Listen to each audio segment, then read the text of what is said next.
రైతు సోదరులారా, మిరప వెయ్యాలా వద్దా అని ఆలోచిస్తున్నారా?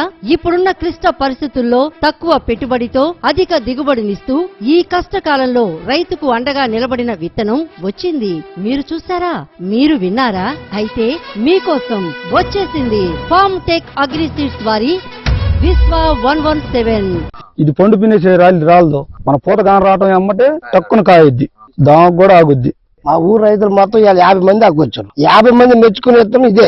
మార్కెట్ లో మంచి రేట్ ఉంటది, బొబ్బర్ అసలు లేదు. నా పేరు మండలపాటి నరసింహరావు, గంగిరెడ్డిపాలెం. ప్లాట్ చూడటానికి వచ్చినాం. కాయ చిక్కదనం గానీ, కాపు గానీ, పచ్చికాయకి, పండుకాయకి, ఎండుకాయకి బాగా ఉపయోగపడింది రైతుకి. మీరు ఎవరైనా సరే 2 ఎకరాలు వేసే వాళ్ళు ఖచ్చితంగా ఎకరం వేసుకోవచ్చు. మీకు ఈ ఇత్తనం నుంచి మాత్రం నష్టం రాదు. ఎటువంటి పరిస్థితుల్లోనైనా లాభం ఉంటుంది రైతుకి. ఇది వేసుకోవచ్చు అని మనం చేస్తున్నాం. ఎక్కువ కోతలకు మరియు కూలీలకు కోత సులువుగా సాగే విత్తనం Vishwa 117. Distributor Sri Vasavi seeds, police station centre, Piduguralla.